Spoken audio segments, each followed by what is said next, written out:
Dear students, स्वागत है आप सभी का मेरे चैनल मैथ पुल पे। आज का जो सेशन है वो पॉलिनोमियल से रिलेटेड है। आज हम लोग नाइन्थ क्लास का पॉलिनोमियल शुरू करने वाले हैं। अ, जो सिलेबस है नाइन्थ क्लास पॉलिनोमियल्स का, वो आपका बिहार बोर्ड का, सीबीएसई बोर्ड का बिल्कुल सेम है। अगर आप टेक्स्ट बुक को रेफर करिएगा तो दोनों का टेक्स्ट बुक सिमिलर है। तो जो भी कॉन्सेप्ट मैं यहाँ पे कवर करूँगा, वो चाहे आप लोग बिहार बोर्ड के स्टूडेंट हों या फिर आप सीबीएसई बोर्ड के स्टूडेंट हो, दोनों के लिए एप्लीकेबल है और दोनों के लिए सेम कॉन्सेप्ट है। तो कोई अलग से वीडियो बनाने का ज़रूरत नहीं है सीबीएसई बोर्ड के लिए या फिर बिहार बोर्ड के लिए। जो कॉन्सेप्ट मैं यहाँ पे कवर करने वाला हूँ वो लगभग सभी बोर्ड, बशर्ते कि सिर्फ सीबीएसई और बिहार बोर्ड ही नहीं बल्कि बाकी स्टेट बोर्ड जो है उनके लिए भी एप्लीकेबल है। सब जगह कॉन्सेप्ट सेम है। तो नाइन्थ क्लास का पॉलिनोमियल हम लोग शुरू करेंगे आज। चैप्टर 2 में आपको दिया हुआ है पॉलिनोमियल्स, आपके एनसीईआरटी का जो टेक्स्ट बुक है सीबीएसई बोर्ड का या फिर आपके बिहार बोर्ड का, वहाँ पे चैप्टर 2 में पॉलिनोमियल के बारे में आप लोगों को अ, पढ़ना है, सीखना है कि पॉलिनोमियल्स क्या होता है और कैसे हम लोग पॉलिनोमियल को एक्सप्रेस करते हैं। तो चलिए शुरू करते हैं आज का ये पॉलिनोमियल चैप्टर नाइन्थ क्लास के लिए। अ, आपका जो पॉलिनोमियल जो होता है, पॉलिनोमियल को अगर आप डिफाइन करेंगे तो पॉलिनोमियल जो होता है वो एक बोल सकते हैं कि एक अलजेब्रिक एक्सप्रेशन होता है। जो अलजेब्रा में जो हम लोग एक्सप्रेशन लिखते हैं, कोई भी एक्सप्रेशन, तो एक तरह का एक्सप्रेशन होता है अलजेब्रिक एक्सप्रेशन, जिसमें कि कितने टर्म्स होते हैं, एक या एक से ज्यादा टर्म्स होते हैं, मोर देन टू टर्म्स होते हैं, ऐसा बोल सकते हैं, या एक भी बोल सकते हैं, मोर देन वन टर्म्स बोल सकते हैं, एक भी हो सकता है। तो N algebraic expression of more than one algebraic terms. तो वैसे एक्सप्रेशन को हम लोग क्या बोलते हैं? पॉलिनोमियल बोलते हैं।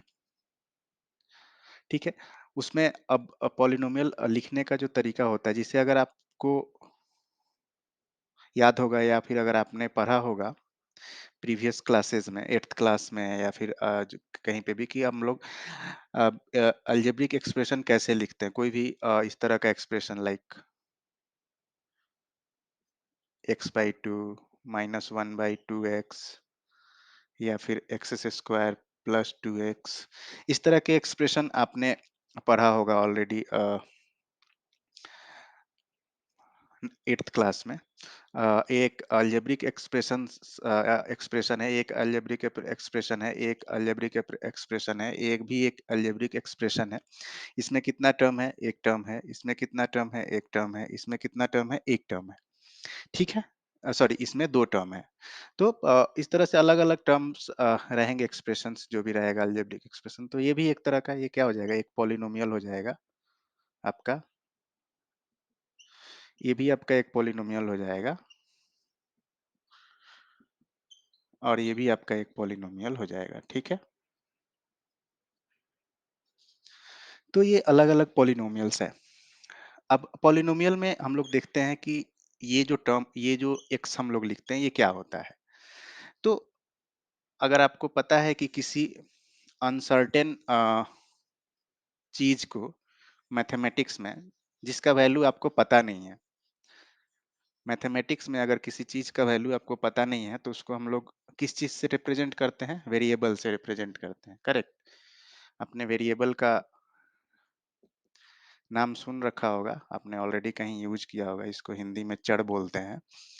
तो इसको हम लोग कब यूज करते हैं? जिसका वैल्यू हम लोगों को नहीं पता हो। क्या हो? वैल्यू क्या हो? जिसका अननोन हो। अगर कोई अननोन वैल्यू को आपको एक्सप्रेस करना है मैथमेटिक्स में, तो उसके लिए हम लोग क्या यूज करते हैं? वेरिएबल टर्म यूज करते हैं, चर। ठीक है। अब वेरिएबल हम लोग किस चीज से लिख सकते हैं? कोई भी हम लोग इंग्लिश का जो अल्फाबेट है उसको यूज कर सकते हैं। ठीक है। Like X Y Z A B C D, कुछ भी आप यूज कर सकते हैं। कहीं पे आपको ये बाउंडेशन नहीं है कि एक्स ही यूज करना है, वाई ही यूज करना है या फिर ए यूज करना है, बी। आप इंग्लिश के जो भी अल्फाबेट लेटर्स हैं, ए टू जेड, उसमें से किसी को भी आप यूज कर सकते हैं वेरिएबल को रिप्रेजेंट करने के लिए। But most of the books में आप देखिएगा कि वेरिएबल, जो हम लोग अलजेब्रा में जो भी वेरिएबल्स जो यूज करते हैं हम लोग, वो यूजुअली आपको एक्स वाई जेड मिलेगा। ठीक है, तो एक्स वाई जेड को हम लोग यूज करते हैं वेरिएबल को रिप्रेजेंट करने के लिए। ठीक है, यहाँ तक आपको समझ में आ गया कि वेरिएबल क्या होता है। ठीक है, अब जिस तरह से वेरिएबल होता है, उसी तरह से एक टर्म होता है कांस्टेंट। ठीक है, जिसको कि हिंदी में हम लोग बोलते हैं अचर। ठीक है, जिसका कि वैल्यू हम लोगों को पता होता है, उसको हम लोग कांस्टेंट बोलते हैं और वो चेंज नहीं होता है। ठीक है, इसमें तो क्या होता है कि एक तो वैल्यू अननोन होता है और इसका वैल्यू चेंज होते रहता है। ठीक है, इसका वैल्यू कुछ भी हो सकता है, वैल्यू चेंज होते रहता है। बट जो कांस्टेंट होता है, उसका वैल्यू क्या होता है, अचर होता है, नोन भी होता है और वो चेंज नहीं होता। जैसे कि 1 2 3 4 5 6 7, या कोई भी 7/2, 8/2, ये सब जो है वो क्या है, ये सब कांस्टेंट है। इनका वैल्यू क्या है, फिक्स है, कभी चेंज नहीं होने वाला है। 3 है तो 3 ही है, 4 है तो 4 ही है, 5 है तो 5 रहेगा, 6 है तो 6 रहेगा। तो इस तरह से दो टर्म होता है, कांस्टेंट और वेरिएबल। आपको बार बार आप बुक में आपको मिलेंगे ये दो टर्म, तो ये दो टर्म समझना जरूरी था। आप लोग समझ लीजिए कि क्या होता है कांस्टेंट और वेरिएबल। ठीक है, तो अभी हम लोग देखते हैं कि पॉलिनोमियल का और क्या यूज होता है, सॉरी, पॉलिनोमियल को और हम लोग किस तरह से एक्सप्रेस कर सकते हैं और क्या क्या कॉन्सेप्ट है उससे रिलेटेड, वो देखेंगे। तो अभी एक आपके बुक में ही एक एग्जांपल दिया हुआ है, उसको समझते हैं हम लोग। जैसे मान लीजिए एक स्क्वायर है। ठीक है, एक स्क्वायर है,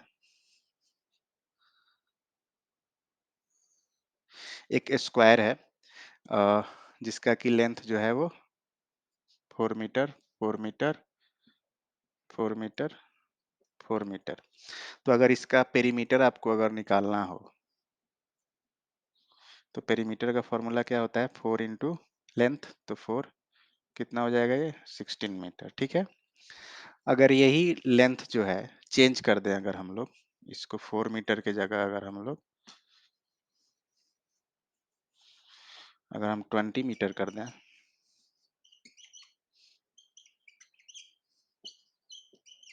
तो अभी जो पेरीमीटर हो जाएगा वो कितना हो जाएगा, ये पहला केस, ये दूसरा केस में कितना हो जाएगा, 4 इंटू लेंथ 20, 80 मीटर हो जाएगा। ठीक है, तो इस तरह से हम लोग क्या निकालते हैं, स्क्वायर का पेरीमीटर निकालते हैं। फॉर्मूला पता है क्या, 4 इंटू लेंथ।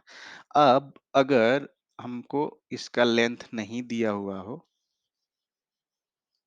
और बोल रहा हो कि अगर इसका लेंथ x मीटर है, अगर x मीटर है, x जो है क्या है, एक वेरिएबल है। ठीक है, x मीटर है, तब उस केस में इसका पेरीमीटर क्या होगा, तो उस केस में इसका पेरीमीटर जो हो जाएगा वो कितना हो जाएगा, 4 इंटू एक्स, या फिर इसको ऐसे लिख सकते हैं 4x।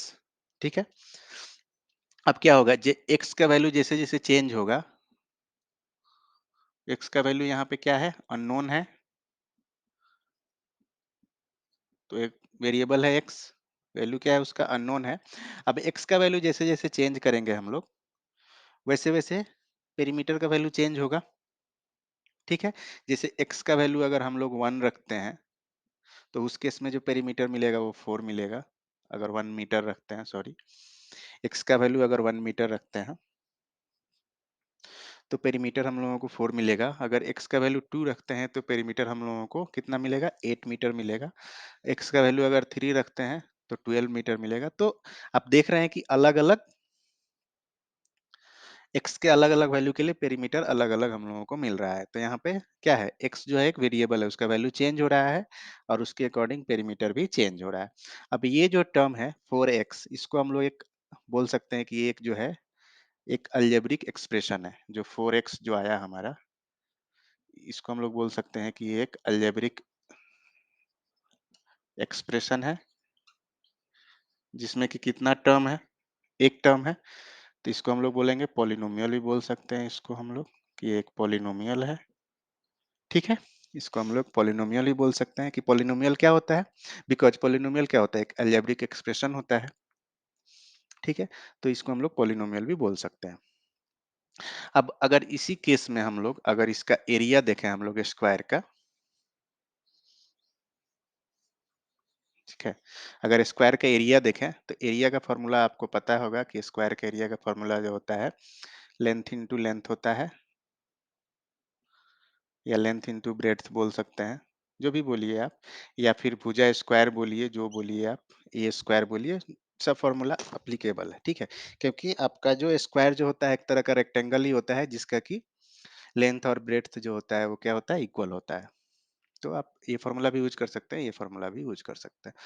अब यहाँ पे क्या दिया हुआ है, एक्स मीटर लेंथ इस स्क्वायर का, तो एरिया कितना हो जाएगा, एरिया इक्वल टू हो जाएगा इसका 4 इंटू सॉरी एक्स स्क्वायर हो जाएगा, एक्स इंटू एक्स करेंगे तो एक्स स्क्वायर हो जाएगा। तो ये जो टर्म है एक्स स्क्वायर, इसको भी हम लोग क्या बोलेंगे, एक अलजेब्रिक एक्सप्रेशन है ये, अलजेब्रिक एक्सप्रेशन है। क्यों, बिकॉज इसमें एक वेरिएबल यूज हुआ है, सिंगल वेरिएबल, कौन सा, एक्स, और उसका वैल्यू क्या है, अननोन है, उसका वैल्यू जैसे जैसे चेंज होगा एरिया चेंज होगा। तो इस एक्स स्क्वायर को हम लोग क्या बोल सकते हैं, अलजेब्रिक एक्सप्रेशन बोल सकते हैं, या फिर उसको पॉलिनोमियल ही बोलेंगे, क्योंकि पॉलिनोमियल क्या होता है, पॉलिनोमियल जो होता है एक अलजेब्रिक एक्सप्रेशन ही होता है और कुछ नहीं। ठीक है, तो इस तरह से हम लोग पॉलिनोमियल को डिनोट करते हैं, लिखते हैं। अभी पॉलिनोमियल के और भी कॉन्सेप्ट देखते हैं। तो यहाँ तक आपको समझ में आ गया होगा कि क्या पॉलिनोमियल कैसे हम लोग डिफाइन करते हैं। समझिए कि ये एक पॉलिनोमियल का डिफिनीशन ही है, हम लोग यहाँ पे देख रहे हैं कैसे पॉलिनोमियल को हम लोग डिफाइन करते हैं, कि ये एक अलजेब्रिक एक्सप्रेशन होता है, वो हम लोग देख रहे थे अभी तक। अभी पॉलिनोमियल में एक कॉन्सेप्ट एक ये देखेंगे कि जो पॉलिनोमियल होता है उसमें जो पावर होता है वेरिएबल का, जैसे कि हम लोग अभी देखे एक्स, 4x देखे, सॉरी दो पॉलिनोमियल देखे अभी हम लोग, 4x और एक एक्स स्क्वायर। इसमें x का पावर हम लोग देखते हैं क्या है, x का पावर यहाँ पे क्या है, 1 है, यहाँ पे क्या है, 2 है। तो जो पावर होना चाहिए किसी भी पॉलिनोमियल में, पावर ऑफ ईच टर्म, जितने भी टर्म्स रहेंगे उस पॉलिनोमियल में, यहाँ तो अभी इस पॉलिनोमियल में क्या है, एक एक टर्म ही है, हम लोग मल्टी टर्म वाले भी देखेंगे एग्जांपल में, बट अभी डिफिनीशन है देखिए कि पावर ऑफ ईच टर्म्स जो होना चाहिए वो क्या होना चाहिए, एक होल नंबर होना चाहिए, तभी वो एक पॉलिनोमियल कहलाएगा, नहीं तो वो पॉलिनोमियल नहीं होगा। ठीक है, वैसे अलजेब्रिक एक्सप्रेशन जहाँ पे जितने भी उस अलजेब्रिक एक्सप्रेशन में जो टर्म्स हैं उन टर्म्स के वेरिएबल का जो पावर रहेगा वो क्या होना चाहिए, होल नंबर होना चाहिए, जैसे कि 1 2 3 4 5 6 7 8, ऐसे होल नंबर होना चाहिए। अगर पावर इस तरह से है 7/2, 3/2, 1/2, -1, -2, इस तरह का अगर पावर दिया हुआ है तो वो क्या होगा, वो पॉलिनोमियल नहीं होगा, वो पॉलिनोमियल नहीं कहलाएगा। हम लोग देखते हैं हर दोनों केस के एग्जांपल्स हम लोग देखेंगे कि कैसे, किस केस में पॉलिनोमियल होगा, किस केस में पॉलिनोमियल नहीं होगा। ठीक है, तो ये कॉन्सेप्ट आपको एक समझना है और याद रखना है। ठीक है, कि जो भी पावर होंगे, जितने भी टर्म्स होंगे उस पॉलिनोमियल के एक्सप्रेशन में, या फिर उस अलजेब्रिक एक्सप्रेशंस में जो भी टर्म्स रहेंगे, उन टर्म्स में जो वेरिएबल रहेगा उस वेरिएबल का जो पावर होना चाहिए वो कितना होना चाहिए, होल नंबर होना चाहिए। ठीक है, दूसरा कॉन्सेप्ट ये देखते हैं, अभी जो हम लोग जो भी एग्जांपल देख रहे हैं वो सिंगल वेरिएबल पॉलिनोमियल है। ठीक है, सिंगल वेरिएबल पॉलिनोमियल है। इसमें कितना वेरिएबल है, एक्स, एक ही वेरिएबल है, कौन सा, एक्स, एक्स है, यहाँ पे एक्स स्क्वायर है, वेरिएबल एक ही है, कौन सा, एक्स वेरिएबल है। तभी हम लोग कौन सा एग्जांपल देख रहे हैं, सिंगल वेरिएबल पॉलिनोमियल का एग्जांपल देख रहे हैं। तो सिंगल वेरिएबल कब कहलाएगा, जब उसमें एक ही वेरिएबल हो तो वो सिंगल वेरिएबल होगा।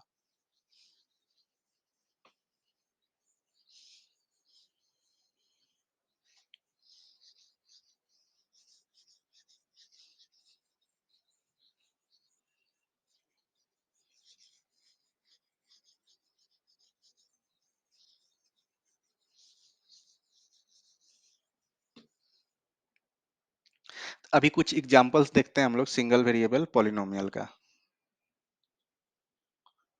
सिंगल वेरिएबल पॉलिनोमियल, ठीक है। तो एक नंबर में एक एग्जांपल देखते हैं। पहला एग्जांपल, जिसे मान लीजिए आपका इस तरह से है, 3x² प्लस 2x प्लस 3। तो ये एक पॉलिनोमियल हो गया आपका, ठीक है, जिसमें कितने टर्म्स हैं? इसमें टर्म्स कितने हैं? टोटल टर्म्स कितने हैं? 3 हैं। 1 2 3, ठीक है। इसमें पावर क्या है? तो इसमें x का पावर क्या है? तो यहाँ पहले वाले टर्म में x का पावर कितना है?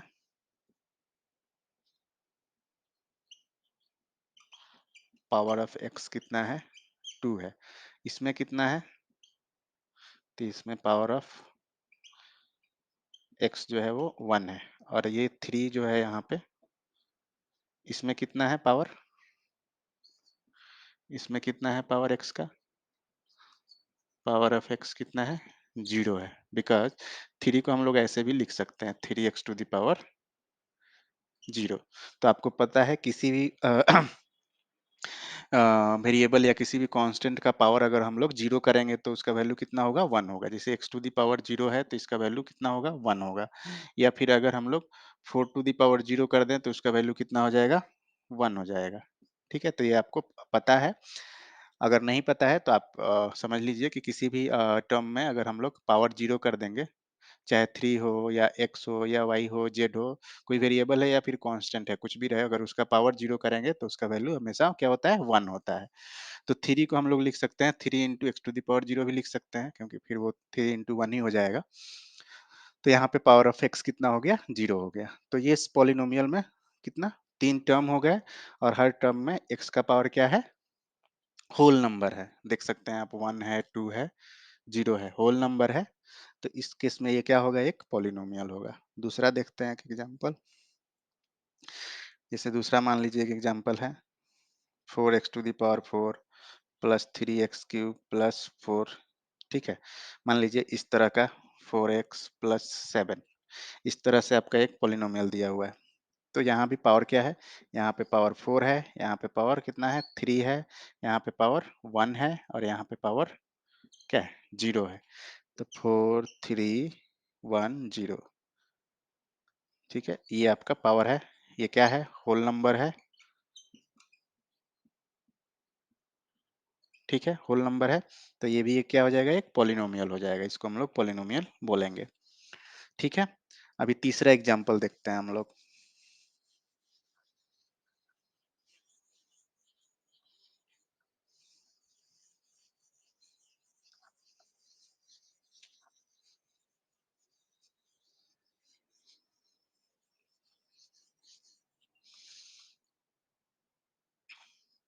तीसरा एग्जांपल देखते हैं।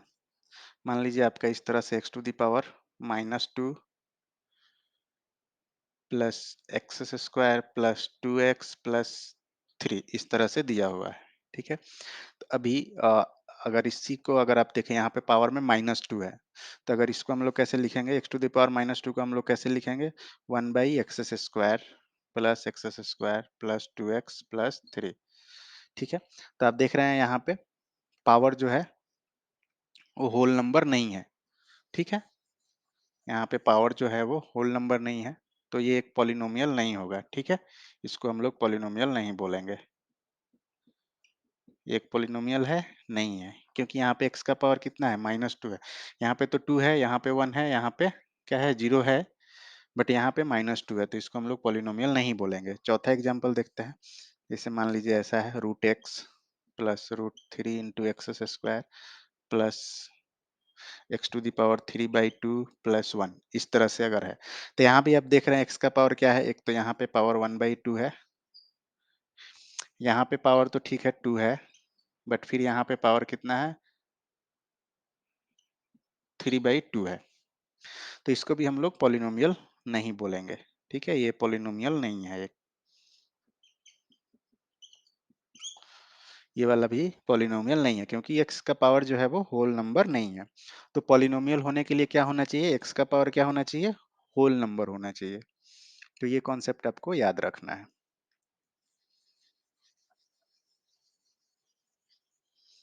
आपके एक्सरसाइज में इसी से रिलेटेड क्वेश्चंस भी दिए रहेंगे। ठीक है।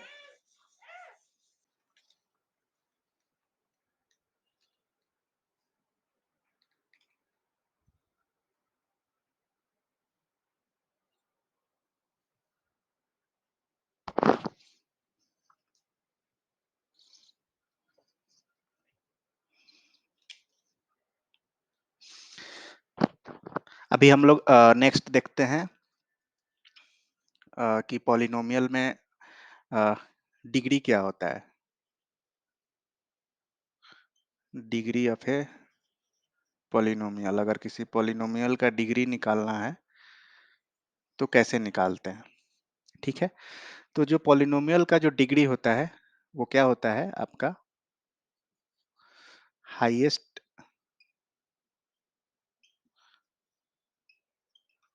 पावर ऑफ एक्स होता है, या फिर जो भी वेरिएबल आप उस पॉलिनोमियल में रहेगा उस वेरिएबल का जो हाईएस्ट पावर रहेगा वो क्या होगा, उसका डिग्री होगा। आप एक्स भी लिख सकते हैं, या फिर अगर जनरल टर्म में लिखें तो highest power of a variable. ठीक है। Highest power of a variable, जो भी वेरिएबल उस पॉलिनोमियल में यूज होगा वो उसका हाईएस्ट पावर जो रहेगा वही उसका डिग्री हो जाएगा।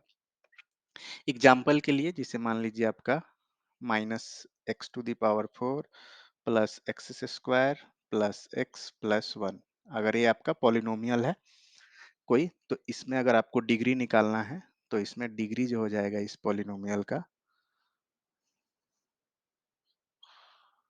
डिग्री जो हो जाएगा वो क्या हो जाएगा, 4 हो जाएगा। इसमें x का पावर कितना है, 4 है। यहाँ पे कितना है, 2 है। यहाँ पे कितना है, 1 है। और यहाँ पे कितना है, 0 है। ठीक है। तो जो हाईएस्ट पावर है वो कितना है, 4 है। तो डिग्री क्या हो जाएगा इसका, 4 हो जाएगा। इसी तरह से अगर कोई दूसरा एग्जांपल लें,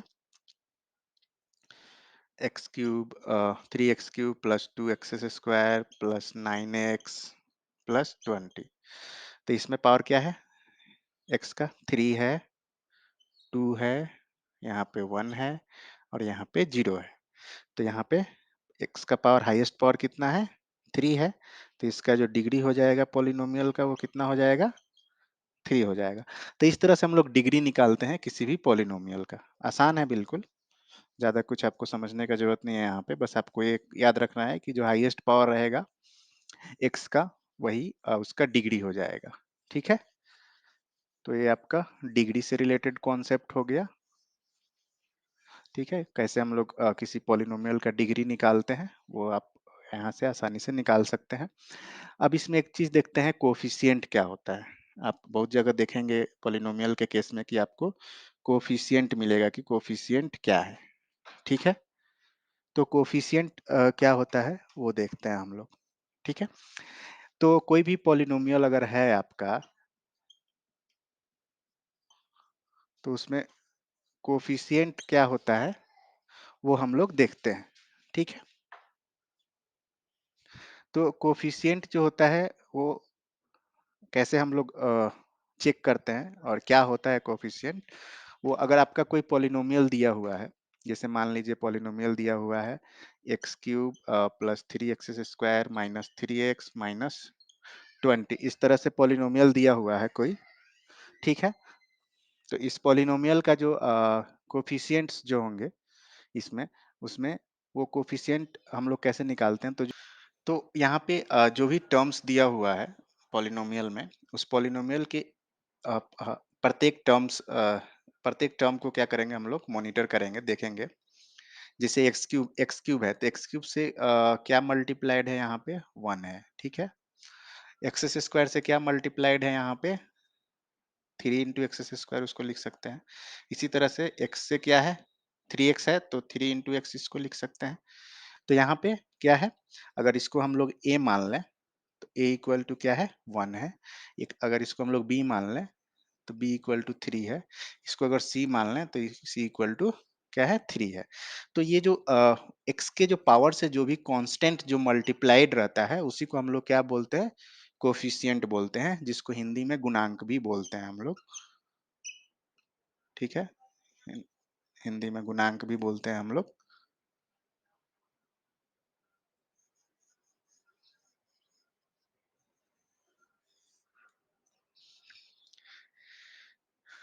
ठीक है, तो यहाँ पे x से जो मल्टीप्लाइड रहता है, x के पावर से, वही उसका कोफिशिएंट होता है। ठीक है, उस पॉलिनोमियल के जो भी कोफिशिएंट्स होते हैं वो x के पावर से जो भी मल्टीप्लाइड कांस्टेंट जो रहते हैं वही उसके कोफिशिएंट होते हैं। जैसे यहाँ पे x का एक्स क्यूब है, उससे क्या मल्टीप्लाइड है, 1 है, तो 1 a इक्वल टू 1 हो गया, ये एक कोफिशिएंट हो गया। यहाँ पे x का पावर 2 एक्स स्क्वायर से क्या मल्टीप्लाइड था, 3x 3 था, तो यहाँ पे b इक्वल टू 3 मान लें अगर, तो ये एक कोफिशिएंट हो जाएगा। और x का पावर 1 है तो उसका उससे क्या मल्टीप्लाइड है कांस्टेंट, उससे भी 3 कांस्टेंट मल्टीप्लाइड है, और सॉरी यहाँ पे -3 है। ठीक है, तो यहाँ पे -3 है, तो ये आपका क्या हो जाएगा, आपका एक कोफिशिएंट हो जाएगा। ठीक है, अब यहाँ पे माइनस लेना है कि प्लस लेना है, ये कैसे डिसाइड करेंगे हम लोग। जैसे कि हम लोग यहाँ पे 1 है तो 1 ले लिए, 3 है तो 3 है, -3 है तो -3 ले लिए। तो माइनस वाला टर्म ही क्यों लेंगे, चूंकि इसलिए ऐसा होता है क्योंकि अभी हम लोग देखेंगे किसी भी पॉलिनोमियल का स्टैंडर्ड फॉर्म क्या होता है, तो स्टैंडर्ड फॉर्म से ही कंपेयर करके हम लोग उसके कोफिशिएंट को निकाल सकते हैं। तो और वहां से हम लोगों को पता चलेगा कि माइनस वाला लेना है कि प्लस वाला लेना है। ठीक है, तो कोफिशिएंट जो गुणांक होता है, जिसको हिंदी में हम लोग गुणांक बोलते हैं, उसको, तो अगर मान लीजिए कि कोई पॉलिनोमियल है जिसमें कि मैक्सिमम पावर कितना है, मैक्सिमम पावर जो है, या फिर डिग्री बोल सकते हैं, उस पॉलिनोमियल का मैक्स पावर जो है वो n है। ठीक है, पता नहीं है कितना है, तो n मान लेते हैं कि n है। तो उसको हम लोग इस तरह से लिख सकते हैं, an x to the power n plus, अब यहाँ से क्या करेंगे, घटते क्रम में जाएगा ये, मैक्सिमम पावर n है तो अब इससे कम होगा, तो an minus one x to the power n minus one plus an minus two x to the power n minus two, plus ऐसे ही जाएगा, ये कहाँ तक जाएगा, मान लीजिए कि ये हो गया, n का वैल्यू 1 आ गया जहाँ पे, तो a1 x हो जाएगा, और लास्ट वाला जो हो जाएगा वो n का वैल्यू 0 हो जाएगा, a0 x to the power 0। इसके बीच में और भी टर्म्स रहेंगे, n के वैल्यू पे वो डिपेंड करेगा। जैसे मान लीजिए n का वैल्यू अगर 10 है तो 10 से लेके 0 तक जाएगा। ठीक है, अगर n का वैल्यू 11 है तो 11 से लेके 0 तक जाएगा। तो इस तरह से ये आपका क्या होता है, स्टैंडर्ड फॉर्म होता है किसी भी पॉलिनोमियल का।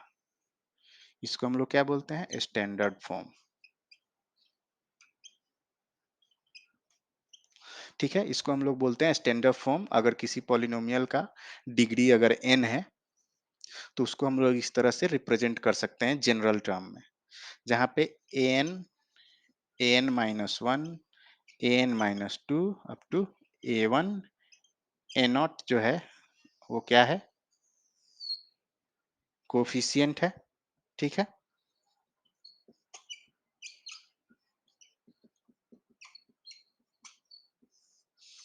ठीक है, कोफिशिएंट्स है।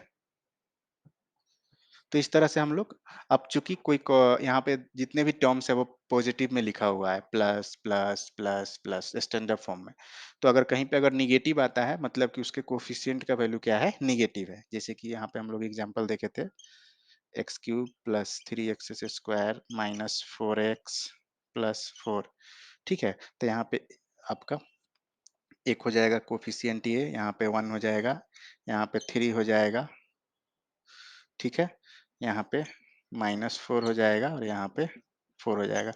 जीरो वाला भी कंसीडर कर सकते हैं, आई मीन उसको हम लोग लास्ट वाले टर्म में चूंकि x का पावर 0 है तो उसको कांस्टेंट भी बोलते हैं, या फिर उसको कोफिशिएंट में भी हम लोग कंसीडर कर सकते हैं। आप इग्नोर करना है तो भी कर सकते हैं, या फिर यूजुअली जो लास्ट वाला टर्म होता है जहाँ पे x का पावर 0 रहता है उसको हम लोग कांस्टेंट बोलते हैं, तो उसको हम लोग कंसीडर एज ए कांस्टेंट करते हैं। बट स्टैंडर्ड फॉर्म में अगर आप देखिएगा तो ये सारा कोफिशिएंट ही कहलाता है।